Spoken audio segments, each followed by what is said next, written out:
విధంగా డబ్బును పొదుపు చేయాలని మనకు తెలుసు. అట్లే నీటిని పొదుపుగా వాడాలని కూడా తెలుసు. మరి ఇంకా వేటిని పొదుపుగా వాడాలో తెలుసుకోవాలి. శైలజ, లక్ష్మి, రాధ మంచి మిత్రులు. వాళ్ళు ఒక మంచి విషయం గురించి మాట్లాడుకుంటున్నారు. దేని గురించి మాట్లాడుకుంటున్నారు, ఏం మాట్లాడుకుంటున్నారో ఈ సంభాషణ ద్వారా మనము తెలుసుకుందాం. ఆ రోజు ఆదివారం.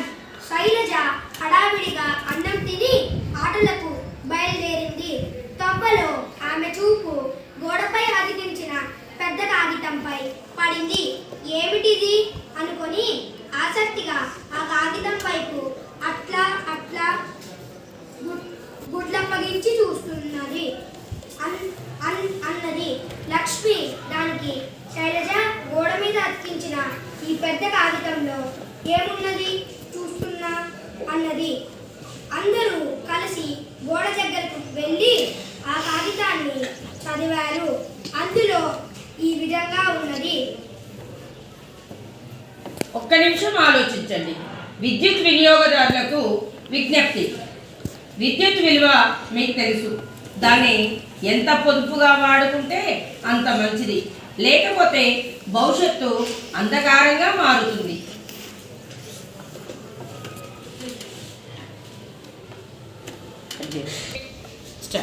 విద్యుత్ పొదుపుగా చేయడానికి సూచనలు. ఇంట్లో ఉన్నప్పుడు పగటిపూట బల్బులు వేసుకోకండి.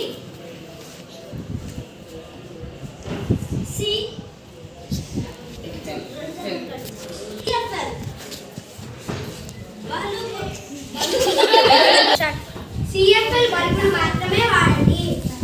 గాలి వెలుతురు కోసం ఏసీ కూలర్లకు బదులు కిటికీలు తెరిచి ఉంచుకోండి.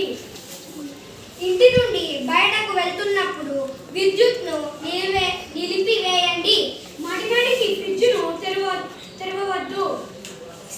గీజర్, హీటర్, లిఫ్టర్లను మొదలుగా వాటిని తక్కువగా వాడండి. ఎలక్ట్రిక్ కుక్కర్, మైక్రోవేవ్ ఓవెన్ కి బదులు గ్యాస్ పొయ్యిని వాడండి. ప్రతిరోజు తక్కువగా వాడండి.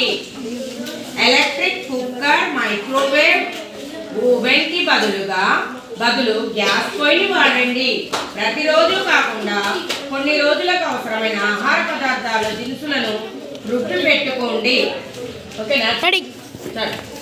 ఆహార పదార్థాలను దినుసులుగా రుబ్బి పెట్టుకోండి. విద్యుత్ ఆదేశాలు. విద్యుత్ను ఆదా చేసే సామర్థ్యమున్న 5 నక్షత్రాల ఎలక్ట్రానిక్ పరికరాలను మాత్రమే వాడండి. నేటి విద్యుత్ పొదుపులు